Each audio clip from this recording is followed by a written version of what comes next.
Hello foodies, welcome to cook with Sai Shubha channel. ವರ್ಷದಲ್ಲಿ ಒಮ್ಮೆ ಆದ್ರೂ ಈ ಹೆಲ್ದಿ ಆಗಿರೋಂಥ ಫುಡ್ಡನ್ನು ತಿನ್ನಬೇಕು ಅಂತ ಹೇಳ್ತಾರೆ. ನಾನಿಲ್ಲಿ ಬಿದ್ದರೂ ಕಳಲೆ ಬರುತ್ತಲ್ಲ, ಅದನ್ನು ಗೊಜ್ಜು ಮಾಡಿ ತೋರಿಸ್ತಾ ಇದ್ದೀನಿ. ಅಕ್ಕಿ ರೊಟ್ಟಿ ಅಥವಾ ಕಡುಬು ಎಲ್ಲದಕ್ಕೂ ಬೆಸ್ಟ್ ಕಾಂಬಿನೇಷನ್ ಅಂತಲೇ ಹೇಳ್ಬೋದು. ವರ್ಷದಲ್ಲಿ ಒಮ್ಮೆ ತಿನ್ನಬೇಕು. ಕಿಡ್ನಿ ಸ್ಟೋನ್ ಎಲ್ಲದಕ್ಕೂ ತುಂಬಾ ಒಳ್ಳೆಯದು ಅಂತ ಹೇಳ್ತಾರೆ.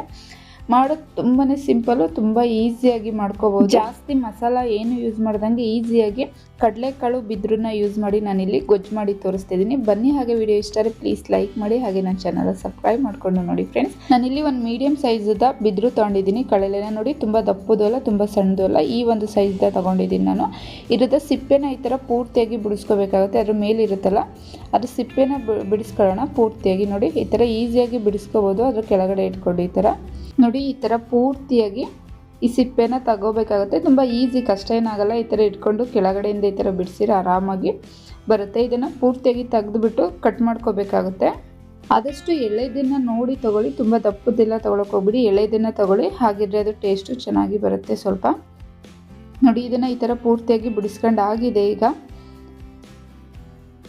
ನೋಡಿ, ಈ ಥರ ಆಗಿದೆ. ಈಗ ಇದನ್ನು ಕಟ್ ಮಾಡ್ಕೋಬೇಕಾಗುತ್ತೆ. ನೋಡಿ, ಈ ಥರ ಇಟ್ಕೊಂಡು ಇದ್ರ ಮೇಲೆ ಹಸಿರು ಇರಿದ್ರೆ ಅದನ್ನು ಎರೆದು ಬಿಟ್ಟು ನಾನು ಇಲ್ಲಿ ಕಟ್ ಮಾಡ್ಕೊತಾ ಇದ್ದೀನಿ. ಮೇಲೆ ಈ ಥರ ಸಿಪ್ಪೆ ಬರುತ್ತೆ ನೋಡಿ, ಈ ಥರ ಸಿಪ್ಪೆ ಬಂದಿರೋದನ್ನು ಈ ಥರ ತೆಗಿಬೇಕಾಗುತ್ತೆ. ಏಕೆಂದರೆ ಅದು ಸ್ವಲ್ಪ ಮಂದ ಇರುತ್ತೆ, ತಿನ್ನೋದಕ್ಕೆ ಚೆನ್ನಾಗಿ ಟೇಸ್ಟ್ ಬರಲ್ಲ. ಅದಕ್ಕೋಸ್ಕರ ಈ ಥರ ಮೇಲೆ ಸಿಪ್ಪೆ ಇರೋದನ್ನು ಎರೆದು ಬಿಟ್ಟು ಕಟ್ ಮಾಡ್ಕೋಬೇಕಾಗುತ್ತೆ. ಕಟ್ ಮಾಡ್ಬೇಕಾದ್ರೆ ಗೊತ್ತಾಗುತ್ತೆ, ಅದು ಗಟ್ಟಿಯಾಗಿರುತ್ತಲ್ಲ ಆ ಭಾಗನ ತೆಗ್ದಾಕ್ಬಿಟ್ಟು ಕಟ್ ಮಾಡ್ಕೊಳ್ಳೋಣ. ನೋಡಿ, ಈ ಥರ ಸರ್ಕಲ್ಲಾಗಿ ಈ ಥರ ಕಟ್ ಮಾಡ್ಕೊಂಡಿದ್ದೀನಿ. ನಿಮಗೆ ಬಾಯಿಗೆ ಸಿಗಬಾರ್ದು ಅಂದರೆ ನಾವು ಕೋಸಂಬರಿ ಎಲ್ಲ ಹೇಗೆ ಕಟ್ ಮಾಡ್ಕೋತೀವೋ ಆ ಥರ ಕಟ್ ಮಾಡ್ಕೋಬೋದು. ಕೋಸಂಬರಿ ಮಾಡ್ಕೋತೀವಲ್ಲ ಆ ಟೈಪಲ್ಲಿ. ನಾನಿಲ್ಲಿ ಸ್ವಲ್ಪ ಮೀಡಿಯಮ್ ಸೈಜಲ್ಲಿ ಸಣ್ಣಕ್ಕೆ ಕಟ್ ಮಾಡ್ಕೋತಾ ಇದ್ದೀನಿ.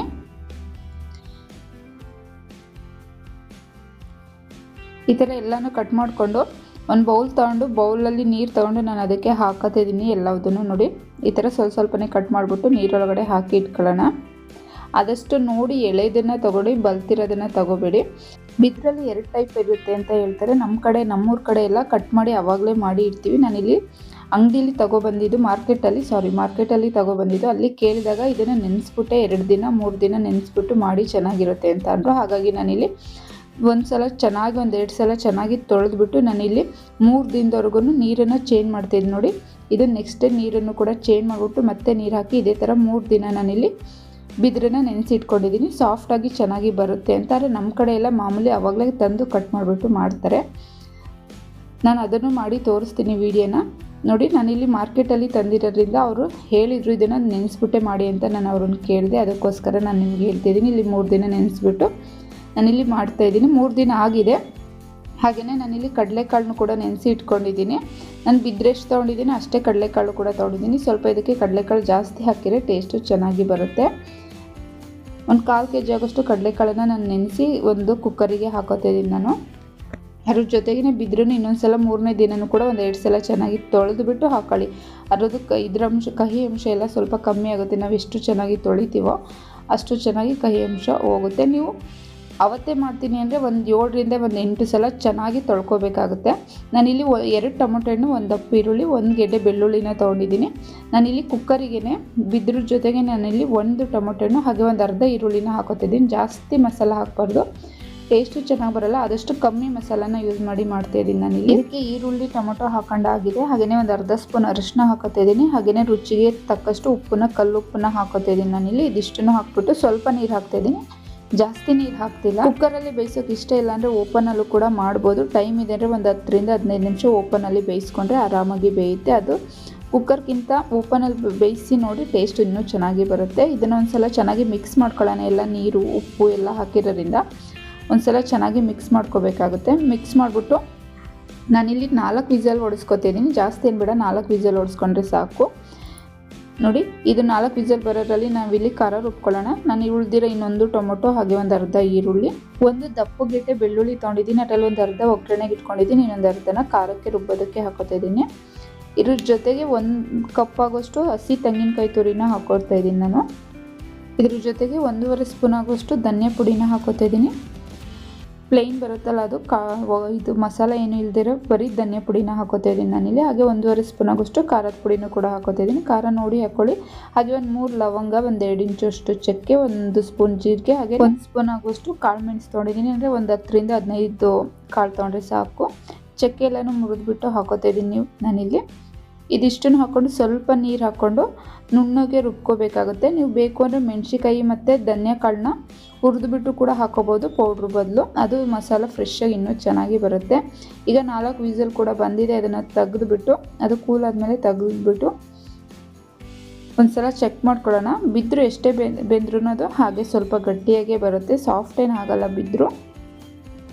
ಹಾಗೆಯೇ ಕಡಲೆಕಾಳು ಒಂದ್ಸಲ ಚೆಕ್ ಮಾಡ್ಕೊಳ್ಳಿ ಬೆಂದಿದೆ ಅಂತ. ನೋಡಿ ಕರೆಕ್ಟಾಗಿ ಬೆಂದಿದೆ, ಇಷ್ಟಾರೆ ಸಾಕು. ನಿಮ್ಗೆ ಇನ್ನೂ ಸ್ವಲ್ಪ ಬಿದ್ದರೂ ಬೇಯಬೇಕು ಅಂತ ಅನಿಸಿದ್ರೆ ಹಾಗೆ ಓಪನಲ್ಲಿ ಸೈಡಲ್ಲಿ ಇಟ್ಬಿಟ್ಟು ಬೇಯಿಸ್ಕೊಳ್ಳೋಣ. ಅದು ಬೇಯೋದ್ರಲ್ಲಿ ಖಾರ ಬೇಯೋದ್ರೊಳಗಡೆ ಅದು ಕೂಡ ಬೇಯುತ್ತೆ. ನಾನು ಇಲ್ಲೊಂದು ಪಾತ್ರೆ ಇಟ್ಕೊಂಡು ಅದಕ್ಕೆ 1-2 ರಿಂದ 3 ಟೇಬಲ್ ಸ್ಪೂನ್ ಆಗೋಷ್ಟು ಎಣ್ಣೆ ಹಾಕೋತಾ ಇದ್ದೀನಿ. ನೀವು ಬೇಡ ಅಂದರೆ ಡೈರೆಕ್ಟಾಗಿ ಅದರೊಳಗಡೆ ಖಾರನೂ ಕೂಡ ಹಾಕೋಬೋದು, ಒಗ್ಗರಣೆ ಹಾಕೋಕ್ಕೆ ಇಷ್ಟ ಇಲ್ಲ ಅಂದರೆ. ನಾನಿಲ್ಲಿ ಸ್ವಲ್ಪ ಸಾಸಿವೆ ಹಾಕೋತಾ ಇದ್ದೀನಿ. ಹಾಗೆಯೇ ಅದು ಉಳಿದಿರೋ ಒಂದು ಅರ್ಧ ಗೆಡ್ಡೆ ಬೆಳ್ಳುಳ್ಳಿನೂ ಕೂಡ ಹಾಕ್ಕೊಂಡು ಬೆಳ್ಳುಳ್ಳಿ ಸ್ವಲ್ಪ ಚೆನ್ನಾಗಿ ಕಲರ್ ಬರಬೇಕು ಅಲ್ಲಿವರೆಗೂ ಕೂಡ ಫ್ರೈ ಮಾಡ್ಕೊಳ್ಳೋಣ 1 ನಿಮಿಷ. ನೋಡಿ ಈ ಥರ ಸ್ವಲ್ಪ ಕಲರ್ ಚೇಂಜ್ ಆದಮೇಲೆ ನಾನಿಲ್ಲಿ ಸ್ವಲ್ಪ ಕರ್ಬೇವಿನ ಸೊಪ್ಪನ್ನು ಕೂಡ ಹಾಕೋತಾ ಇದ್ದೀನಿ. ಫ್ರೆಶ್ ಆಗಿರೋದನ್ನೇ ಹಾಕ್ಕೊಳ್ಳಿ ಕರ್ಬೇವಿನ ಸೊಪ್ಪನ್ನು ಆದಷ್ಟು. ಇದನ್ನು ಹಾಕೊಂಡು ಒಂದ್ಸಲ ಚೆನ್ನಾಗಿ ಮಿಕ್ಸ್ ಮಾಡಾದಮೇಲೆ ನಾನಿಲ್ಲಿ ಖಾರನ ಹಾಕೋತಾ ಇದ್ದೀನಿ.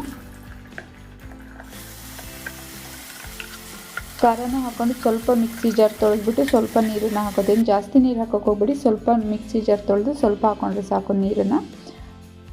ಇದು ಹಸಿ ಖಾರ ಆಗಿರೋದ್ರಿಂದ ಅದು ಮಸಾಲೆ ಎಲ್ಲ ಚೆನ್ನಾಗಿ ಬೇಯಬೇಕು. ಹಾಗಾಗಿ ಒಂದು 5 ನಿಮಿಷ ಚೆನ್ನಾಗಿ ಬೇಯಿಸ್ಕೊಳ್ಳೋಣ ಖಾರನ. ಅದು ಹಸಿ ಸ್ಮೆಲ್ಲೆಲ್ಲ ಹೋಗೋರು ಕೂಡ ಚೆನ್ನಾಗಿ ಬೇಯಿಸ್ಕೋಬೇಕಾಗುತ್ತೆ. ಮುಚ್ಚಳ ಮುಚ್ಚಿಬಿಟ್ಟು ಒಂದು 5 ನಿಮಿಷ ಮೀಡಿಯಮ್ ಫ್ಲೇಮಲ್ಲಿ ಇಟ್ಕೊಂಡು ಬೇಯಿಸ್ಕೊಳ್ಳೋಣ. ನೋಡಿ ಈಗ ಒಂದು 5 ನಿಮಿಷ ಆಗಿದೆ, ಖಾರ ಕೂಡ ಚೆನ್ನಾಗಿ ಬೆಂದಿದೆ. ನೋಡಿ ಇಷ್ಟಾರೆ ಸಾಕು. ಇದನ್ನೊಂದ್ಸಲ ಚೆನ್ನಾಗಿ ಮಿಕ್ಸ್ ಮಾಡಿಬಿಟ್ಟು ಇದನ್ನು ಚೆನ್ನಾಗಿ ತಿರುಗಿಸ್ಕೊಂಡು ಮಿಕ್ಸ್ ಮಾಡ್ಕೊಂಡು ಆಗಿದೆ. ನಾನು ಲೋ ಫ್ಲೇಮಲ್ಲಿ ಇಟ್ಕೊಂಡು ಮಿಕ್ಸ್ ಮಾಡ್ಕೊಂಡಿದ್ದೀನಿ, ಅದು ಸುತ್ತ ಆರ್ತಿತ್ತು ಅದಕ್ಕೋಸ್ಕರ. ಈಗ ನಾವು ಬೇಯಿಸಿ ಇಟ್ಕೊಂಡಿರೋ ಬಿದ್ರನ್ನ ಮತ್ತು ಕಡಲೆಕಾಳನ್ನು ಇದರೊಳಗಡೆ ಸೇರಿಸ್ಕೊತಾ ಇದ್ದೀನಿ. ಸೇರಿಸ್ಕೊಂಡು ಒಂದ್ಸಲ ಚೆನ್ನಾಗಿ ಮಿಕ್ಸ್ ಮಾಡ್ಕೊಳ್ಳೋಣ. ಮಿಕ್ಸ್ ಮಾಡಿಬಿಟ್ಟು ಒಂದು 5 ನಿಮಿಷ ಖಾರ ಎಲ್ಲ ಹಿಡಿಬೇಕು. ಅದು ಕಡಲೆಕಾಳು ಮತ್ತು ಕಡಲೆ ಎರಡೂ ಚೆನ್ನಾಗಿ ಖಾರ ಮಸಾಲೆ ಎಲ್ಲ ಹಿಡಿಬೇಕು. ಅಲ್ಲಿವರೆಗೂ ಕೂಡ ಒಂದು 5 ನಿಮಿಷ ಬೇಯಿಸ್ಕೊಳ್ಳೋಣ. ನಾನು ಖಾರಕ್ಕೆ ಉಪ್ಪು ಹಾಕಿರಲಿಲ್ಲ, ಹಾಗಾಗಿ ಈಗ ಸ್ವಲ್ಪ ಉಪ್ಪನ್ನು ಹಾಕ್ತಾಯಿದ್ದೀನಿ. ಉಪ್ಪನ್ನು ಹಾಕ್ಬಿಟ್ಟು ಚೆನ್ನಾಗಿ ಮಿಕ್ಸ್ ಮಾಡಿಬಿಟ್ಟು ಒಂದು 5 ನಿಮಿಷ ಬೇಯಿಸ್ಕೊಳ್ಳೋಣ. ಜಾಸ್ತಿ ಏನು ಟೈಮ್ ತೊಗೊಳ್ಳಲ್ಲ, ಒಂದು 5 ನಿಮಿಷದಲ್ಲಿ ಬೆಂದೋಗುತ್ತೆ. ಯಾಕೆಂದ್ರೆ ನಾವು ಖಾರನೂ ಬೇಯಿಸಿದ್ದೀವಿ, ಕಾಳನ್ನು ಬೇಯಿಸಿರೋದ್ರಿಂದ ಜಾಸ್ತಿ ಏನು ಟೈಮ್ ತೊಗೊಳ್ಳೋಣ. ನೋಡಿ ಈಗ ಒಂದು 5 ನಿಮಿಷ ಆಗಿದೆ. ಇಷ್ಟು ಗಟ್ಟಿಯಾಗಿದ್ದರೆ ಸಾಕು. ಈ ಒಂದು ಹದದಲ್ಲಿ ಅಕ್ಕಿ ರೊಟ್ಟಿ ಜೊತೆಗೆ ಅಥವಾ ಕಡುಬಿನ ಜೊತೆಗೆ, ನೀವು ಕಡುಬು ಮಾಡ್ಕೊತೀರ ಅಂದರೆ ಕಡುಬಿನ ಜೊತೆಗೆ ಬೆಸ್ಟ್ ಕಾಂಬಿನೇಷನ್ ಅಂತಲೇ ಹೇಳ್ತೀನಿ. ನಮ್ಮ ಕಡೆ ಎಲ್ಲ ಕಡುಬು ಮಾಡೋದು ಕಮ್ಮಿ, ಹಾಗಾಗಿ ಅಕ್ಕಿ ರೊಟ್ಟಿನೇ ಜಾಸ್ತಿ ಮಾಡೋದು. ಹಾಗಾಗಿ ಅಕ್ಕಿ ರೊಟ್ಟಿ ಜೊತೆ ನಾನು ಇಲ್ಲಿ ಮಾಡಿ ತೋರಿಸ್ತಿದ್ದೀನಿ. ಹಾಗೆಯೇ ಈ ಟೈಮಲ್ಲಿ ಟೇಸ್ಟನ್ನು ನೋಡಿ ಉಪ್ಪು ಸಪ್ಪೆ ಅನಿಸಿದ್ರೆ ನೀವು ಸ್ವಲ್ಪ ಉಪ್ಪನ್ನು ಕೂಡ ಹಾಕೋಬೋದು. ನನಗೆ ಇಲ್ಲಿ ಕರೆಕ್ಟಾಗಿತ್ತು. ನಾವು ಬಿದ್ರೂ ಎಷ್ಟು ತೊಗೋತೀವೋ ಅಷ್ಟೇ ಪ್ರಮಾಣದಲ್ಲಿ ಕಡಲೆಕಾಳನ್ನು ತೊಗೊಂಡ್ರೆ ಇಷ್ಟಪಟ್ಟು ತಿಂತಾರೆ. ಹಾಗೆಯೇ ಜಾಸ್ತಿ ಮಸಾಲೆ ಇಲ್ದಂಗೆ ಲೈಟಾಗಿ ಬೆಳಗಿನ ಬ್ರೇಕ್ಫಾಸ್ಟ್ಗೆ ಮಾಡಿಕೊಡಿ. ಆರೋಗ್ಯಕರವಾಗಿರೋಂಥ ಈ ಒಂದು ಗೊಜ್ಜನ್ನು ತುಂಬಾ ಚೆನ್ನಾಗಿ ಬರುತ್ತೆ. ನಾನಿಲ್ಲಿ ಮೇಲೆ ತುಪ್ಪ ಹಾಕೋತಾ ಇದ್ದೀನಿ. ನೀವು ಮೇಲೆ ತುಪ್ಪ ತಿನ್ನೋಕ್ಕೆ ಇಷ್ಟ ಇಲ್ಲ ಅಂದರೆ ಒಗ್ಗರಣೆಗೆ ತುಪ್ಪನ ಹಾಕೋಬೋದು. ಮತ್ತು ಅದು ಫ್ಲೇವರು ಟೇಸ್ಟು ಎರಡೂ ಚೆನ್ನಾಗಿ ಬರುತ್ತೆ. ನಾನಿಲ್ಲಿ ಮೇಲೆ ತುಪ್ಪ ಹಾಕಿ ಸರ್ವ್ ಮಾಡ್ತಿರೋದ್ರಿಂದ ನಾನು ಒಗ್ಗರಣೆಯಲ್ಲಿ ತುಪ್ಪ ಹಾಕಿಲ್ಲ. ಹಾಗೆ ಫ್ರೆಂಡ್ಸ್, ವಿಡಿಯೋ ಇಷ್ಟ ಆಗಿದೆ ಅಂತ ಅನ್ಕೋತೀನಿ. ವಿಡಿಯೋ ಇಷ್ಟ ಆದರೆ ಪ್ಲೀಸ್ ಆದಷ್ಟು ಲೈಕ್ ಮಾಡಿ, ಫ್ಯಾಮಿಲಿ ಆ್ಯಂಡ್ ಫ್ರೆಂಡ್ಸ್ಗೆ ಶೇರ್ ಮಾಡಿ. ಮತ್ತಷ್ಟು ನ್ಯೂ ರೆಸಿಪೀಸ್ಗಾಗಿ ನನ್ನ ಚಾನಲ್ನ ಸಬ್ಸ್ಕ್ರೈಬ್ ಮಾಡಿಕೊಂಡು ನೋಡಿ ಫ್ರೆಂಡ್ಸ್. ಹಾಗೆ ಮತ್ತೊಂದು ನ್ಯೂ ರೆಸಿಪಿಯೊಂದಿಗೆ ನಾನು ನಿಮ್ಮನ್ನು ಮೀಟ್ ಮಾಡ್ತೀನಿ. ಅಲ್ಲಿವರೆಗೂ ನಮಸ್ಕಾರ.